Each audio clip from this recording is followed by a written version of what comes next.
정규진의 고민과 질문 라디오 고질라에 오신 여러분 환영합니다. 네, 오랜만에 인사드립니다. 바쁘다는 핑계로 한동안 인사를 못 드렸는데요. 다시 여러분과 만나게 돼서 무척 설레는 마음입니다. 오늘은 가을비가 내렸습니다. 이렇게 가을비가 내리는 늦은 밤, 잠도 잘 오지 않을 때 저는 라디오를 곧잘 듣곤 했는데요. 부동산 고민 때문에 잠들지 못하는 우리 부자병법 구독자분들도 계시겠죠? 편안하게 고질라 들으시고 숙면 취하셨으면 좋겠습니다. 네, 그리고 얼마 전에 저희 부자병법에서 특강을 진행했습니다. 많은 분들이 참석하셔서 자리를 빛내주셨는데요. 올해가 가기 전에 또 한번 만나뵐 수 있었으면 좋겠습니다. 자, 그럼 오늘은 또 어떤 사연이 들어와 있는지 같이 한번 살펴보도록 할까요?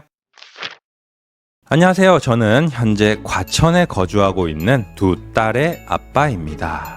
두 딸의 아버님께서 사연을 보내주셨네요. 보유하고 있는 주택은 과천 11단지 레미안 에코팰리스 25평이고요. 21년에 백년산 파크자이 25평을 매도하고 투자 및 실거주용으로 매수했습니다. 갈아타기를 하신 거죠. 하지만 대출 원금과 이자 부담 때문에 11단지에서는 딱 2년만 실거주하고 다시 7억에 전세를 맞췄습니다. 그 7억으로 저희는 근처 문원동 빌라에 4억 전세 거주 중이고요. 남은 돈은 대출금을 청산했습니다. 과천이 애들 키우기가 좋아서 저렴한 빌라에 거주하면서 투자를 이어나가고 싶은데요.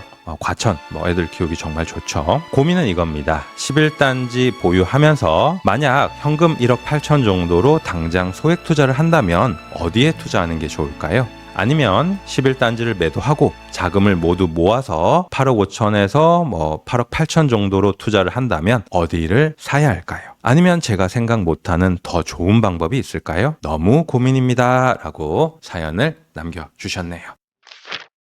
과천에 거주하시는 두 딸의 아버님께서 사연을 보내주셨습니다. 네, 두 딸의 아버님 화이팅 하시고요. 굉장히 고민이 많으신 것 같아요. 결국 정리를 하자면 지금 있는 소액 자금으로 추가 투자를 해서 2주택자로 가는 것이 나을지 아니면 기존 주택을 정리하고 자금을 모두 합쳐서 갈아타기를 할지가 고민이시네요. 자, 이 고민 상담을 하다 보면 매번 등장하는 이슈 중에 하나이기 때문에 아마 비슷한 고민 하시는 분들 아주 많으실 것 같습니다. 지금 보유하고 있는 물건보다 좀 더 나은 물건을 찾아서 갈아타는 게 맞는 건지 아니면 소액이라도 추가 투자를 해서 기회를 만들어 봐야 하는지 여러분은 어떤 선택을 하시겠습니까? 영상에 댓글로 의견 많이 남겨주시면 구독자 여러분의 조언도 큰 도움이 될 것 같습니다.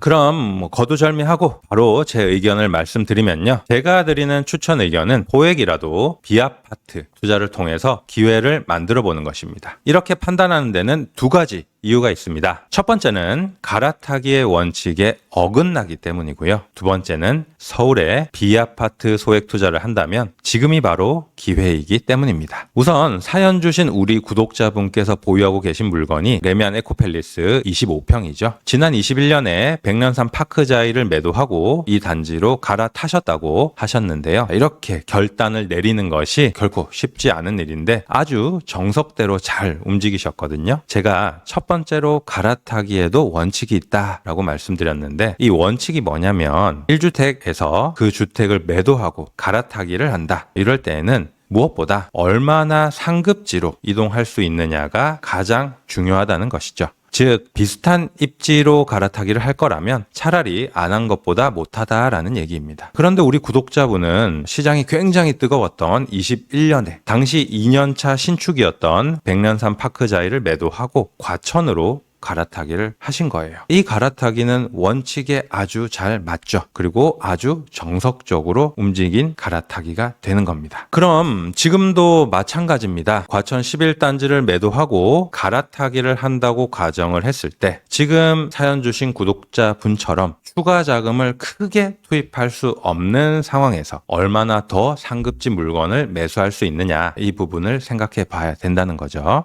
쉽지 않겠죠? 서울 수도권에서 과천보다 확실한 상급지로 이동을 하려면 사실 서초구나 강남구 이런 지역을 고민해 봐야 되는데 갭으로 매수한다고 해도 예산이 만만치가 않습니다. 결국 여기보다 더 상위권으로 가기 위해서는 내가 가진 1주택의 가격 상승만으로는 힘들고 추가적인 자본소득을 만들어낼 수 있는 플러스 알파가 필요하다라는 것이죠. 두 번째, 이 B아파트 투자를 통해서 기회를 만들어 보자라는 것인데 지금 예산이 1.8억 정도라고 하셨거든요. 물론 이 예산이 제한적이다 보니까 아파트를 투자하기 힘든 부분도 있습니다만 꼭 예산 때문에 B아파트 투자를 말씀드리는 것이 아닙니다. 지금 서울 내에서 아파트 공급이 부족하다는 것은 다들 알고 계신 상황인데 그런데 현재 아파트 공급 부족보다 B아파트 공급 부족 현상이 훨씬 심각한 상황입니다. 오죽하면 88 대책에서 이런 얘기까지 나왔죠. 서울 안에서 짓는 B아파트는 공공 신축 매입 임대 활성화를 위해서 정부가 무제한으로 매입하겠다. 이런 얘기까지 하고 있거든요. 자, 그만큼 B아파트 공급 부족 현상이 굉장히 심각하다는 거죠. 이런 상황에서 지금이야말로 작은 기회라도 놓치지 않는 과감한 결단이 필요한 때가 아닐까요? 반대로 그럼 수요는 어떤 상황일까요? B아파트 수요. 자, 수요는 그 반대로 폭발적으로 증가하고 있는 추세입니다. 왜 그러냐? 우리가 간단한 통계만 살펴봐도 그 이유를 알 수 있는데요. B아파트 중에서도 특히 소액으로 투자할 수 있는 상품이 빌라나 오피스텔 같은 소형주택입니다. 그리고 이런 소형주택에 거주하시는 분들 대부분 다 1인 가구죠. 혼자 거주하시는 분들이죠. 그런데 이 서울시 1인 가구 비율이 2015년도만 해도 29%였어요.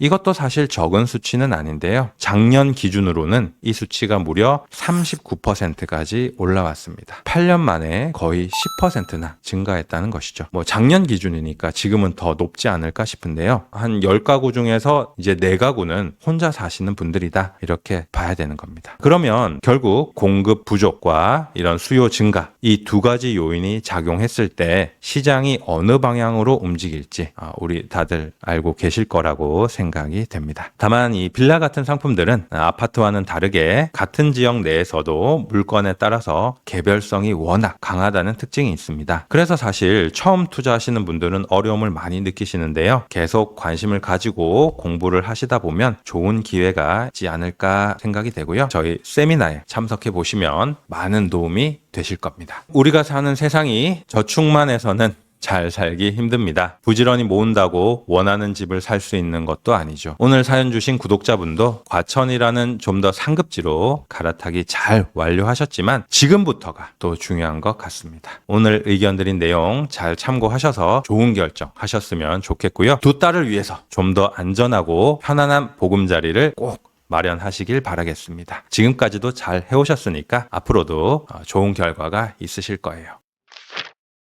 오늘 사연을 통해서 갈아타기와 소액 투자의 전략 그리고 B아파트 시장의 가능성까지 함께 고민해 봤는데요. 중요한 건 자산을 잘 활용해서 리스크는 최소화하고 기회는 극대화하는 거겠죠. 단순히 기다리는 것이 아니라 변화하는 시장 흐름에 맞춰서 적극적으로 대응하는 자세도 필요한 때입니다. 저축만으로 원하는 집을 마련하기 어려운 만큼 구독자 여러분들이 작은 기회라도 놓치지 않기를 바라고요. 오늘 사연과 비슷한 고민 있으신 분들 오늘 내용이 의사결정에 도움이 되셨으면 합니다. 댓글로 여러분의 생각과 경험도 많이 남겨주세요. 함께 나누는 지혜가 더 큰 기회를 만듭니다. 오늘 사연자분 두 딸을 위한 더 좋은 보금자리를 마련하시길 응원하면서 다음 시간에 다시 찾아뵙겠습니다. 감사합니다.